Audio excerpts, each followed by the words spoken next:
என்னுடைய ஆட்சியை நான் இன்னொரு தடவை ஆள்வதற்கான ஏற்பாடாக மாற்ற வேண்டும். அமெரிக்காவில் ஒருவர் 2 முறை ஜனாதிபதியாக தேர்வாக முடியும் என்கிற நிலையில காசாவில் இருக்கக்கூடிய அப்பாவிகளுக்கு உணவு கிடைக்காவிட்டால், அவர்களுக்கு மருந்துகள் தண்ணீர்களை நீங்கள் கொடுக்காவிட்டால் இஸ்ரேல் மீது தாக்குதல் நடத்துவோம் என்று இஸ்ரேல் மீது நேரடியாகவே அவர்கள் தாக்குதல்களை நடத்துகிறார்கள். மிகப்பெரிய அமெரிக்க ராணுவ தளம் இருப்பது கத்தார்ல, சவுதி அரேபியாவில் இருக்கிறது. 50,000க்கு மேற்பட்ட அமெரிக்க ராணுவத்தினரை தயார்படுத்தி வைத்திருப்பதான செய்திகள் இன்றைக்கு வெளியாகி இருக்கிறது. 50,000 ராணுவ சோல்ஜர்ஸ் அவங்க ரெடி பண்ணிட்டாங்க. ஹாரி ட்ரூமன் கப்பலோடு சேர்த்து கார்ல் வின்சன் விமானம் தாங்கி ஆயுத கப்பல் வந்து கொண்டிருக்கிறது. இதே நேரம்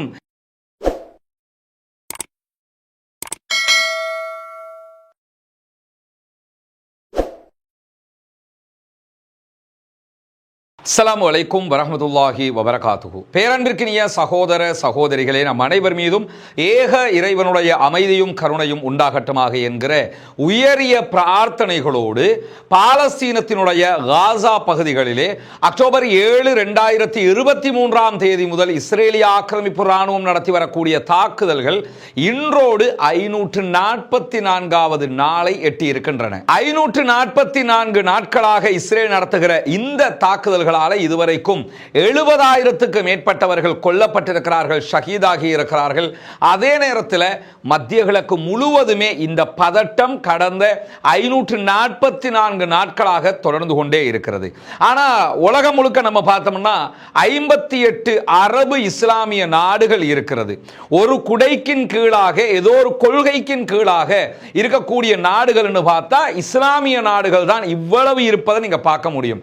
கம்யூனிச நாடுகள் என்று இப்படி ஒரு லிஸ்ட் நீங்க பார்க்க முடியாது. வலதுசாரிகள் இடதுசாரிகள் இப்படி ஒரு லிஸ்ட் நீங்க பார்க்க முடியாது. எந்த லிஸ்ட்லயுமே இவ்வளவு அதிகமான நாடுகளை பார்க்க முடியாது. அது மாத்திரமல்லாமல் உலகத்திலேயே அதிக பணக்கார நாடுகள் யாருன்னு பார்த்தீங்கன்னா அதுவும் அரபு நாடுகளாகத்தான் இருக்கிறது. ஏன்னா எண்ணெய் வளம் கொளித்து கொண்டிருக்கிறது. அதனால் அவர்கள் செழித்து வளர்ந்து கொண்டே இருக்கிறார்கள். இப்படி எல்லா விதத்திலும் அவர்களுக்கான அனுகூலங்கள் அதிகமாகவே இருக்கிறது. உலகத்திலேயே மேற்கு நாடுகள் தயாரிக்கக்கூடிய அதிகமான ஆயுதங்களை வாங்கக்கூடிய நாடுகளாகவும், போட்டி போட்டுக்கொண்டு ஆயுதங்களை இறக்குமதி செய்யக்கூடிய நாடுகளாகவும் இதே அரபு நாடுகள் தான் காணப்படுகிறது. ஆனால் நீங்க பார்த்தீங்கன்னா ஆயுதங்களை அதிகமாக வாங்குகிறார்கள். அதே நேரத்தில் பணம் செல்வம் கொளித்து கொண்டே இருக்கிறது. எல்லா வளமும் பலமும் இருக்கிறது. காசாவுக்கு இதுவரைக்கும் தீர்வு எட்டவில்லை என்பதுதான் கவலைக்குரிய விவகாரமாக மாறி இருக்கிறது. இந்த நிலையில மத்திய கிழக்குக்குள்ள இருக்கக்கூடிய நாடுகள்ல எந்த நாடு தனக்கு எதிராக நின்றாலும் அதை அடக்கியே தீருவது என்கிற கொள்கையில் அமெரிக்கா எப்போதும் மிக தெளிவாக இருந்திருக்கிறது. அந்த அடிப்படையில் தான் ஒசாமா பின் லாதனை நாங்கள் தேடுகிறோம் என்கிற பெயர்ல இரட்டை கோபுர தாக்குதல் என்றொன்றை காரணம் காட்டி ஆப்கானிஸ்தான் முழுவதையுமே அவர்கள் ஆக்கிரமித்தார்கள், அழித்தார்கள். இறுதியில் ஆப்கானிஸ்தானில் தோல்வி அடைந்து அவர்கள் வெளியேறி சென்றார்கள். அதே மாதிரி தான் அவங்க என்ன பண்ணாங்கன்னா ஈராக்குக்குள்ள நுழைந்து முழு ஈராக்கையுமே ஆக்கிரமித்தார்கள். சதாம் ஹுசைனுடைய ஆட்சி கவிழ்க்கப்பட்டது. அணு ஆயுதம் வைத்துக் கொண்டிருக்கிறார் சதாம் ஹுசைன், ஆபத்தான ஆயுதங்கள் இருக்கிறது சதாமிடத்தில் என்றார்கள். ஆனால் இறுதியில் எந்த விதமான ஆயுதங்களும் கிடையாது. ஈராக் நாசப்படுத்தப்பட்டது. ஈராக்கினுடைய எண்ணெய் வளம் அபகரிக்கப்பட்டதுதான் மிச்சம் என்பதை நம்ம கவனிக்க முடியும். இப்படி யாரெல்லாம் நெஞ்சை நிமிர்த்தி அமெரிக்காவுக்கு எதிராக நிற்பாங்களோ அவங்களுக்கு எதிரான தாக்குதல்களை அமெரிக்கா உச்சமாக நடத்தும், அவர்களை அடங்கி பணிய வை. இந்த நிலையில தான் தற்போது நீங்க பாத்தீங்கன்னா மத்திய கிழக்கு முழுவதும் என்ன பதட்டத்தில் இருக்குதுன்னு சொன்னா யமன்ல ஒரு மிக பிரம்மாண்டமான தாக்குதலை அமெரிக்கா நடத்தி வருகிறது. யமன்ல இருக்கக்கூடிய ஹூதிகள் பதிலடி கொடுக்கிறார்கள். ஆனால் அமெரிக்கா நடத்தக்கூடிய தாக்குதல் என்பது சாதாரணமான தாக்குதல் அல்ல. யமன் 3 சாரார் ஆட்சி செய்யக்கூடிய ஒரு நாடாக மாறி இருக்கிறது. யமன்ல இருக்கக்கூடிய ஒரு ஆட்சி இருக்கிறது. அந்த ஆட்சி அமெரிக்கா, சவுதி அரேபியா உள்ளிட்ட எல்லா நாடுகளும் ஏற்றுக்கொண்ட ஒரு சர்வதேச அரசாங்கம் என்று வைத்துக் கொண்டிருக்கிறார்கள். ஆனால் அந்த ஆட்சியிடத்தில் எந்த பலமும் வளமும் மிக்க பகுதிகள் கிடையாது. குறிப்பாக யமனுடைய தலைநகர் சன்ஆ உள்ளிட்ட பகுதிகள் கூட அவர்களிடத்தில் இல்லை, ஹூதிகளிடத்தில் தான் இருக்கிறது. யமன்ல இருக்கக்கூடிய மிக அதிகமான பகுதிகளை ஹூதி கிளர்ச்சியாளர்கள் தான் கையிலே வைத்துக் கொண்டிருக்கிறார்கள். அவர்கள் தான் ஆண்டு வருகிறார்கள். ஹுதைதா துறைமுகமாக இருக்கலாம், செங்கடலை ஒட்டிய எல்லா பகுதிகளும் அவர்களிடத்தில் தான் இருக்கிறது. இதே நேரத்தில் என்று அழைக்கக்கூடிய சாராரிடத்திலும் ஒரு சிறு பகுதி யெமன்ல கண்ட்ரோல்ல இருக்குது. இப்படி 3 சாரார் யெமனை ஆண்டு வர்றாங்க. இதுல யெமன்ல எந்த பகுதிகளில் ஹூதிகள் ஆட்சி பண்ணி கொண்டிருக்கிறாங்களோ அந்த பகுதிகள் மீது அமெரிக்கா தொடர் தாக்குதலை நடத்துகிறது. காரணம் என்னன்னா, ஹூதிகள் இஸ்ரேலுடைய கப்பல்களுக்கும் இஸ்ரேலுக்கு ஆதரவான அமெரிக்காவினுடைய கப்பல்கள் மீதும் தாக்குதல் நடத்துறது மட்டுமல்லாம, காசாவில் இருக்கக்கூடிய அப்பாவிகளுக்கு உணவு கிடைக்காவிட்டால், அவர்களுக்கு மருந்துகள் தண்ணீர்களை நீங்கள் கொடுக்காவிட்டால் இஸ்ரேல் மீது தாக்குதல் நடத்துவோம் என்று இஸ்ரேல் மீது நேரடியாகவே அவர்கள் தாக்குதல்களை நடத்துகிறார்கள். எனவே எந்த விதமான உச்சகட்ட பலமும் இல்லாத யெமனில் இருக்கக்கூடிய ஹூதிகள் இஸ்ரேலோடு சண்டையிடுகிறார்கள். அதே ஹூதிகள் மீது அமெரிக்கா தாக்குதல் நடத்துகிறது இஸ்ரேலை பாதுகாப்பதற்காக வேண்டி. அந்த தாக்குதல் நடத்துகிற நேரத்தில் அரபு நாடுகள் அத்தனையும் மௌனித்து கைகட்டி பார்த்து கொண்டிருக்கிறது, ஈரானை தவிர்த்து. இப்ப என்ன பிரச்சனைனா, ஈரானுடைய ப்ராக்ஸிஸாக நிறைய பேர் அந்த பகுதிகளில் இருக்கிறாங்க. உதாரணமாக யெமன்ல இருக்கக்கூடிய ஹூதிகளாக இருக்கலாம், ஹிஸ்புல்லாக்கள் லெபனான்ல இருக்கிறாங்க அவங்களாக இருக்கலாம், ஈராக்ல இருக்கக்கூடிய கதாயிப் ஹிஸ்புல்லாவாக இருக்கலாம்.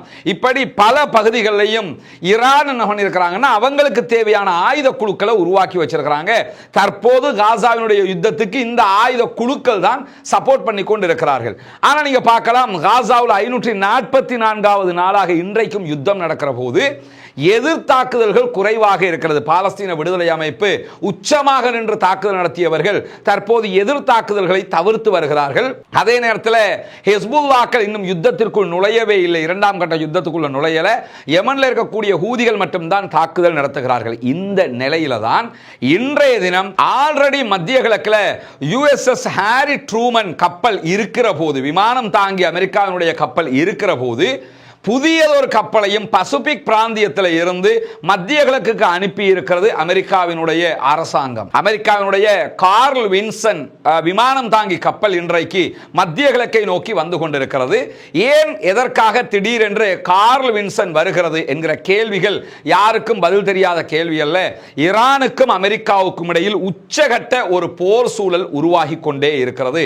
தவிர்க்க முடியாத ஒன்றாகவும் இது மாறி இருக்கிறது. ஏன்னா இதுல ஜியோ பாலிடிக்ஸ் எடுத்துக்கிட்டீங்க, தற்போதைய அமெரிக்காவினுடைய ஜனாதிபதி டொனால்ட் ட்ரம்ப் 2 விவகாரங்கள்ல மிக தெளிவாக இருக்கிறார். ஒன்னு என்னன்னா, என்னுடைய ஆட்சியை நான் இன்னொரு தடவை ஆளுவதற்கான ஏற்பாடாக மாற்ற வேண்டும். அமெரிக்காவில் ஒருவர் 2 முறை ஜனாதிபதியாக தேர்வாக முடியும் என்கிற நிலையில அமெரிக்காவினுடைய கான்ஸ்டிடியூஷனை மாற்றி 3வது முறையும் நான் ஆட்சிக்கு வர வேண்டும் என்று நினைக்கிறார் அமெரிக்க ஜனாதிபதி டொனால்ட் ட்ரம்ப். அதற்குரிய ஒரு வழியாக அவர் எதை கொண்டு வர பார்க்கிறாருன்னா, மத்திய கிழக்கில் குறிப்பாக ஈரான் மீதான போர் அவருக்கு அதற்கு பங்களிப்பு செய்யும். ஈரானோட சண்டையிட்டு ஈரானை வெல்ல முடியுமாக இருந்தால் அவர் அதை தக்க வைத்துக் கொள்வார். நெதன்யாகு அவருடைய ஆட்சியை தக்க வைத்துக் கொள்வார். காசாவை கைப்பற்றியதாக இருக்கும் அல்லது காசாவை அடிமைப்படுத்தியதாக இருக்கும். அரபு நாடுகளை மரியாதையாக இருக்கிற மாதிரி காட்டிக்கிட்டு அடிமைகளாக வைத்துக் கொள்ள முடியும். அயனோடையாம இருப்பாங்க, சந்தோஷமா இருப்பாங்க, நான் சொன்னா கேட்டுக்கன்னு அடிமைகளாகவே வைத்துக் கொள்ள முடியும். இந்த நிலையை கொண்டு வருவதற்கு ஈரான் மீது மண்டையில் கொட்ட வேண்டும், ஈரானோடு சண்டையிட வேண்டும் என்பது அமெரிக்காவினுடைய உச்சகட்ட திட்டமாக இருக்கிறது. அந்த அடிப்படையில் தான் USS ஹாரி ட்ரூமன் ஆல்ரெடி மத்திய கிழக்கில் இருக்கிறாங்க. அந்த விமானம் தாங்கி கப்பலில் இருந்து தான் யெமன் மீது தாக்குதல் நடத்தப்படுகிறது. யெமனும் அந்த கப்பலை நோக்கி தான் தாக்குதலை நடத்துறாங்க. இந்த நிலையில தான் கார்ல் வின்சன் விமானம் தாங்கி கப்பல் தற்போது மத்திய கிழக்குக்கு வருகிறது. எனவே மத்திய கிழக்குக்கான விமானம் தாங்கி கப்பல்கள் கொண்டு வரப்படுவது நேரடியாக ஈரானுடனான யுத்தத்திற்கான முனைப்பு என்பதிலே எந்த மாற்று கருத்தும் இல்லை. குறிப்பாக மத்திய கிழக்கு நம்ம எடுத்துக்கிட்டோம்னா, அமெரிக்கா தன்னுடைய படைத்தளங்கள் 10ஐ அங்கே நிறுவி இருக்கிறது. மிகப்பெரிய அமெரிக்க ராணுவ தளம் இருப்பது கத்தார்ல, சவுதி அரேபியாவில் இருக்கிறது. அதே போன்று மற்ற அரபு நாடுகள் எல்லாவற்றிலும் UAE இருக்கலாம், எதா இருக்கலாம், எல்லா நாடுகளிலும் தங்களுடைய ராணுவ பேஸ்களை அவங்க அமைச்சு தான் வச்சிருக்கிறாங்க. ஏற்கனவே நமக்கு தெரியும், ஈராக்கை தாக்கும் போது அமெரிக்காவில் இருந்து வந்து அவங்க குண்டு போடல, இதே அரபு நாடுகளுடைய ராணுவ தளங்களை பயன்படுத்தி தான் அவர்கள் ஈராக் மீது தாக்குதல் நடத்தினார்கள், ஆப்கான் மீது தாக்குதல் நடத்தினார்கள்.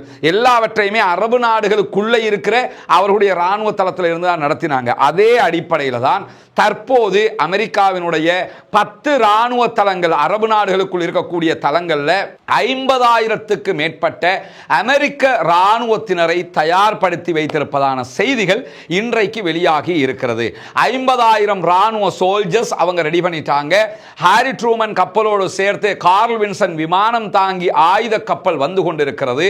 இதே நேரம் எல்லா வகையான ராணுவ முஸ்தீபுகளையும் அவங்க செஞ்சிருக்கிறாங்க. அப்ப அரபு நாடுகள் என்ன செய்யும்னு பார்த்தீங்கன்னா ஒண்ணுமே செய்யாது. ஈராக்கை தாக்கும் போது பார்த்துக்கிட்டு இருந்த மாதிரி, ஆப்கானை தாக்கும் போது பார்த்துக்கிட்டு இருந்த மாதிரி, காசாவை மொத்தமாக அழிக்கும் போது பார்த்துக்கிட்டு இருக்கிற மாதிரி இப்பொழுதும் கைகட்டி பார்த்து கொண்டிருப்பார்கள். இன்னும் சொல்ல போனா சில அரபு நாடுகளுக்கு ஈரானை அடிச்சு நொறுக்கிறது தேவையாகவே இருக்குது. அதற்காக வேண்டியும் அவர்கள் அமைதி காப்பார்கள். இந்த நேரத்தில் தான் இன்றைக்கு ஈரானுடைய ராணுவ தளபதி, குதுஸ் படையணியினுடைய தளபதி என்று பல தளபதிகளும் ஒரு அதிரடியான கருத்தை வெளியிட்டிருக்கிறாங்க. என்ன கருத்துன்னு சொன்னா, நீங்கள் தாக்கினால் பதிலடி தாக்குதலுக்கு நாங்கள் தயாராக இருக்கிறோம். எந்த அளவுக்கு தயாராக இருக்கிறாங்கன்னு சொன்னா, அமெரிக்காவினுடைய ராணுவ தளங்கள் இருக்கக்கூடிய 10 ராணுவ தளங்களை நோக்கி ஹைப்பர்சோனிக் பாலிஸ்டிக் ஏவுகணைகளை ஏவுவதற்கான அனைத்து ஏற்பாடுகளையும் அவர்கள் செய்திருக்கிறார்கள். ஈரான் அணு செறிவூட்டலை செய்து வருகிறது, அணு ஆயுதத்தை கையிலே வைத்துக் கொண்டிருக்கிறது என்கிற குற்றச்சாட்டு தான் தொடர்ந்து அமெரிக்கா முன்வைத்து வருகிறது. அமெரிக்காவை பொறுத்தவரை இன்னும் ஈரான் அணு ஆயுதத்தை தயாரிக்கவில்லை, தயாரிப்பதற்கான முனைப்பில் இருக்கிறாங்க என்றுதான் அவர்கள் நினைத்துக் கொண்டிருக்கிறார்கள். இதே அமெரிக்கா கோலோச்சு கொண்டிருக்கிற நேரத்தில் தான் வடகொரியா யாருக்கும் தெரியாம அணு ஆயுதத்தை செஞ்சு முடிச்சாங்க. இன்னைக்கு வடகொரியா மேல கை வைக்க முடியாம இருக்கிறது. இப்பொழுதும் அமெரிக்கா பல கட்டங்கள் என்ன நினைக்கிறாங்கன்னா, அணு ஆயுதம் கிடையாது, அதை தயாரிக்கிறதுக்கு முனைப்பு காட்டுறாங்கன்னு நினைக்கிறாங்க. ஈரான் இவ்வளவு வலுவாக நெஞ்சை நிமிர்த்தி நிற்கும் போதே ஒன்றை நம்ம புரிஞ்சுக்கிறோம், அணு ஆயுதம் இல்லாம அவங்க களத்துக்கு வரல. ஆல்ரெடி இஸ்ரேல் மேல 2 கட்ட தாக்குதல்கள் அவங்க நடத்தினாங்க. அது மட்டுமல்லாம இப்பொழுது நீங்கள் தாக்கினால் ரிப்பீட் அமெரிக்காவை தாக்குவதற்கு தயாராக இருக்கிறோம் என்று சொல்கிறார்கள். இது எல்லாமே ஈரானும் தங்களுடைய ஆயுத பலத்தோடு யுத்தத்திற்கு தயாராகி விட்டார்கள். இதுல என்ன இருக்கக்கூடிய ஒரு புரிதல் என்று கேட்டா, இந்த வார்ங்கிறது நேரடியாக தரைவழி தாக்குதலாக இருக்க போவதில்லை, முழுவதுமாக வான்வழி தாக்குதலாக இருக்க போகிறது. ஈரானை நோக்கி அமெரிக்கா தாக்குதல் நடத்த ஆரம்பித்தால் இஸ்ரேலும் ஈரானை நோக்கி தாக்குதல் நடத்த வாய்ப்பு இருக்கிறது. இஸ்ரேலையும் அமெரிக்காவையும் சேம் டைம் சந்திக்க வேண்டிய ஒரு நிர்பந்தம் ஈரானுக்கு இருக்கும். ஆனால் இப்பொழுது ரஷ்யா வாய் திறந்திருக்கிறது.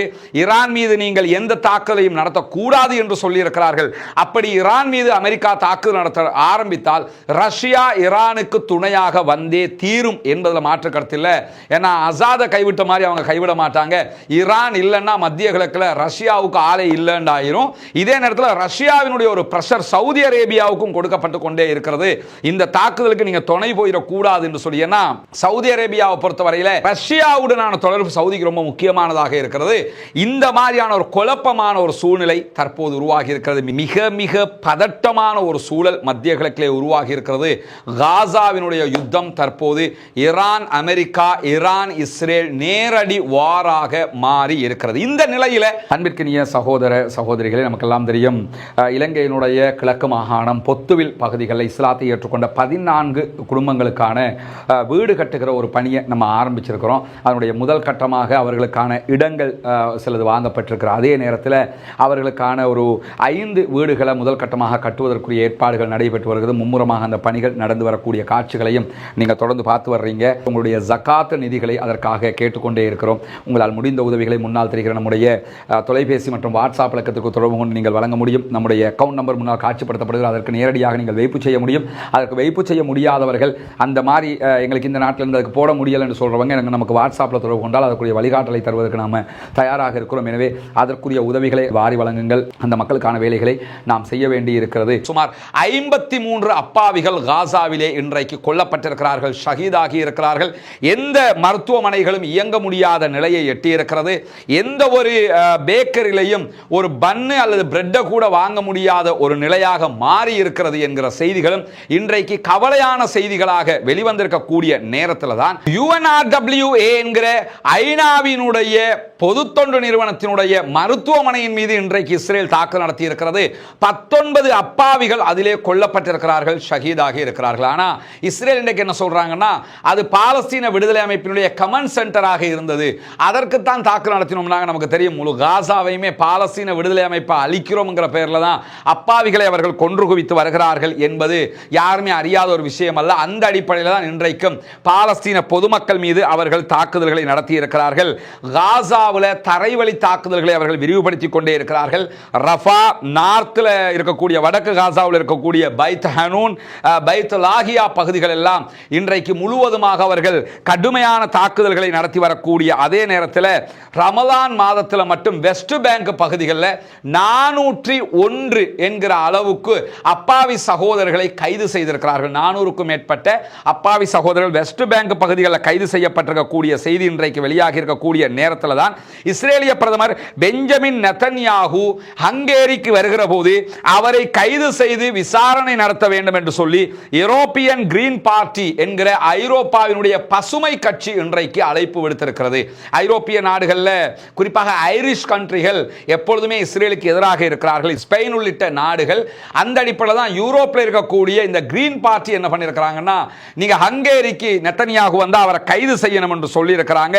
அது மட்டுமல்லாம ஹங்கேரிக்கு வருகிற போது அவரை கைது செய்ய வேண்டும் என்று இன்றைக்கு ஐசிசி இன்டர்நேஷனல் கிரிமினல் கோர்ட் நேரடியாகவே ஹங்கேரிக்கு தகவல் தெரிவித்திருந்தது, கோரிக்கை விடுத்திருந்த நேரத்தில் இன்றைக்கு ஹங்கேரி நாங்கள் ஐசிசியினுடைய கட்டுப்பாட்டிலிருந்து வெளியேறுகிறோம் என்று அறிவித்திருக்கிறார்கள்.